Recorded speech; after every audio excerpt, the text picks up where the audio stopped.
নিংড়ে নিয়েছিলেন পরিচালক প্রযোজকরা, অথচ টাকা পাননি। বয়স ছিল মাত্র ২৬ বছর।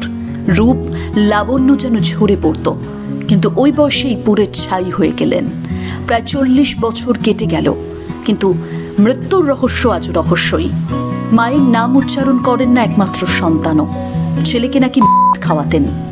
মহুয়া রায়চৌধুরী একাধিক পুরুষের উপর নাকি আসক্তি ছিল।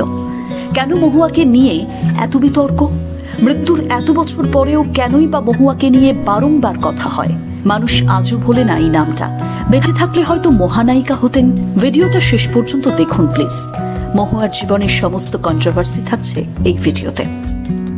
ছোট থেকেই নাকি অভিনেত্রীর আত্মহত্যার প্রবণতা ছিল। যেদিন মারা যান সেদিন সকাল থেকেই প্রচন্ড করেন। তারপর বেসামাল হয়েই কি নিজের গায়ে লাগিয়ে দিয়েছিলেন, নাকি প্ল্যান করে জানা যায়নি। মুহূর্তে শেষ হয়ে যায় বেঁচে থাকার লড়াই। পুড়ে গিয়েছিল শরীরের প্রায় ৮০%। জানেন, আগেও নাকি অভিনেত্রীর হাতে ছিল অন্তত পক্ষে ২২টা ছবির অফার। শেষ করতে পেরেছিলেন মাত্র ৪টি। ভীষণ ভালো মনের মানুষ ছিলেন। পথকুকুরদের ডেকে খাবার খাওয়াতেন, আদর করতেন। মহুয়ার মৃত্যুতে অত্যন্ত ভেঙে পড়েন সন্ধ্যা রায়। বলেছিলেন মহুয়া কিছু কিছু ক্ষেত্রে বড্ড বেশি ভালো মানুষ ছিলেন, আর ইন্ডাস্ট্রি সেই ভালো মানুষের সুযোগ নিয়েছে। মহুয়ার মৃত্যুর খবর যখন চারিদিকে ছড়িয়ে পড়ছে, তখনও কিন্তু টলিউডে শুটিং চলছে। ওই ছবির নায়িকা ছিলেন মহুয়া। আসলে তখন টার্গেট ছিল বক্স অফিস। অনেকেই বলেন মহুয়া প্রতিভাবই ছিলেন, কিন্তু নিজেকে রেখে দিয়েছিলেন একটা বড্ড জটিল কম্পিটিশনে। মুঠোভর্তি ছবি, অথচ পারিশ্রমিক নাকি ৩০,০০০-এর বেশি ছিল না।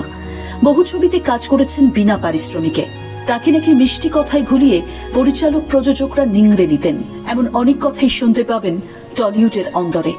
একদিকে পেশাগত জীবনের যন্ত্রণা, অপরদিকে ব্যক্তি জীবনের টানাপোড়েন।